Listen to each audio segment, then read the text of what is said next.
masih belum hilang dari ingatan kita atas aksi premanisme dan kejahatan terhadap nyawa yang dilakukan oleh Ferdy Sambo beserta kelompoknya ketika menghabisi Brigadir Joshua. Nah, beberapa hari yang lalu,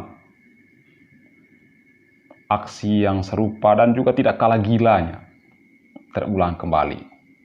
Kejadian yang pertama ketika hari ulang tahun TNI yang ke-77.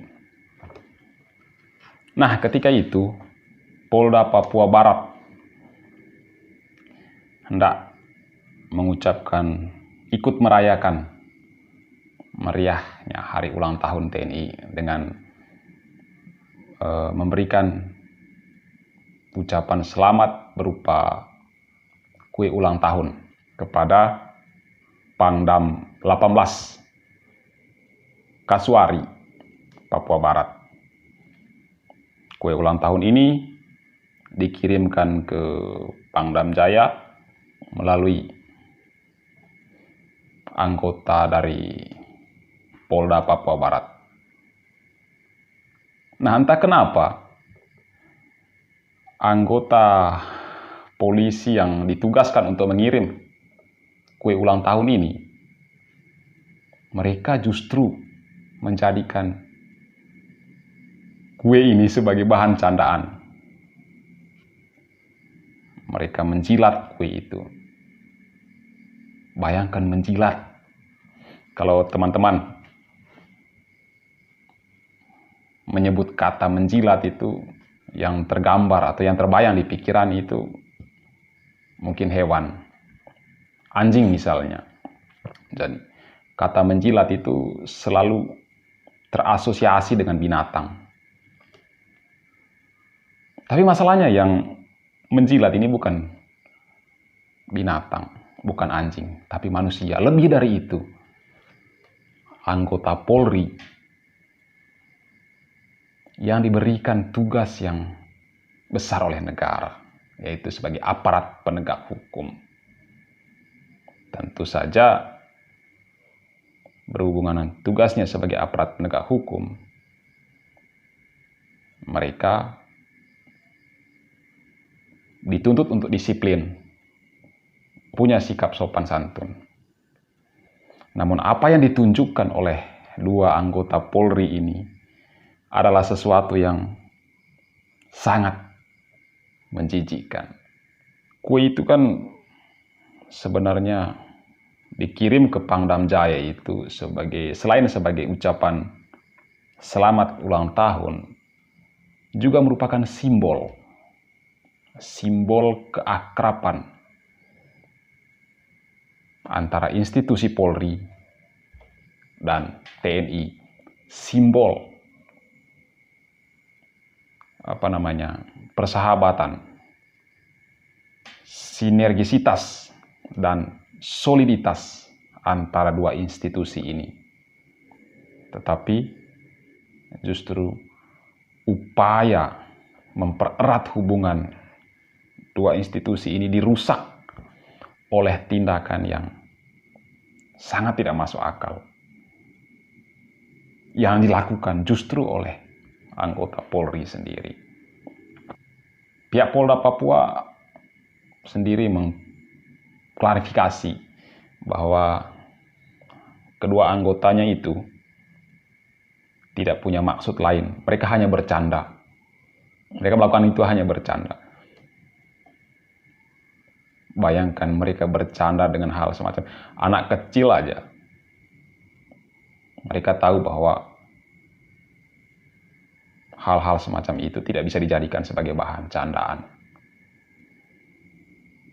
Dan lebih ngerinya, ketika mereka melakukan aksi yang tidak beretika itu, justru mereka sendiri yang merekamnya, lalu menyebarkannya ke media sosial. Bayangkan betapa bodohnya ini orang ini.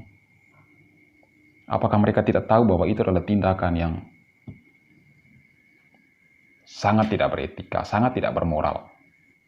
Justru itu melukai pihak lain.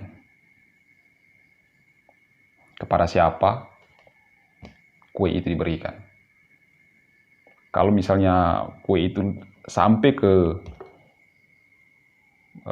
Pangdam Jaya, setelah kue itu diterima baru muncul video itu, kita bisa bayangkan bagaimana sakit hatinya pihak Pangdam Jaya, pihak TNI yang menerima kue ulang tahun itu. Tapi kita patut apresiasi dalam hal ini kepada Polri, khususnya Polda Papua Barat, karena mereka sudah melakukan tindakan tegas terhadap kedua anggotanya yang melanggar kode etik tersebut. Keduanya diberitakan sudah dipecat dari Kesatuan Polri, dan Polda Papua Barat sendiri sudah menyampaikan permohonan maaf kepada institusi TNI, khususnya kepada Pangdam Jaya 18 Kasuari, Papua Barat. Dan kita juga patut mengapresiasi karena pihak TNI sendiri menerima permintaan maaf itu dan menyerahkan sepenuhnya proses terhadap anggota yang melanggar tersebut kepada Polda Papua Barat. Tentu saja sikap Polda Papua Barat dan Pangdam Jaya Kasuari menunjukkan bahwa antara Polri dan TNI hubungannya tidak terganggu oleh tindakan kekanak-kanakan dari anggotanya tersebut. Nah, kejadian berikutnya itu terjadi di Sumatera Utara, di Medan. Ini juga tidak kalah gilanya. 3 anggota Polri justru menjadi pelaku perampokan. Korbannya salah seorang warga di Medan. Ceritanya kurang lebih begini. Korbannya bernama Beni. Nah, si Beni ini mau menjual kendaraan bermotornya. Dia memposting motor yang hendak dia jual. Dan salah satu dari pelaku merespon postingan tersebut. Lalu mereka tukar WA di Facebook.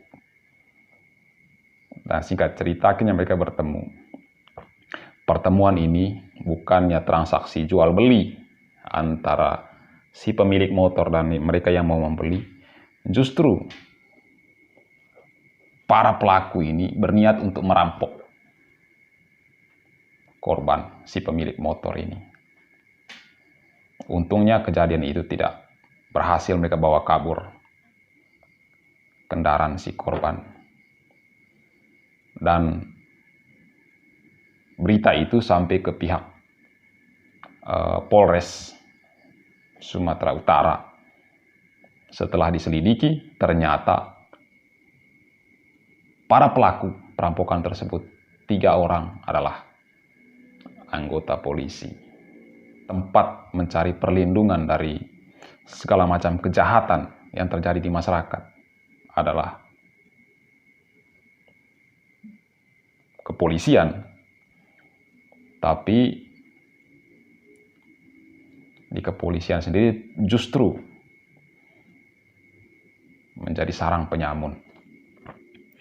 Nah, kasus ini juga sudah diproses oleh Polda Sumatera Utara, dan terhadap 3 pelaku yang notabene adalah anggota kepolisian tersebut sudah dipecat secara tidak terhormat. Coba Anda bayangkan kalau misalnya Anda menjadi korban dari suatu tindak kejahatan, perampokan misalnya, atau kejahatan sejenisnya. Lalu Anda ke kantor polisi dan melaporkan peristiwa tersebut. Sampai di kantor polisi, ternyata yang menerima laporan itu justru perampok juga. Kira-kira menurut Anda, apakah permasalahan hukum yang sedang Anda hadapi itu bisa diselesaikan kalau kondisinya semacam itu?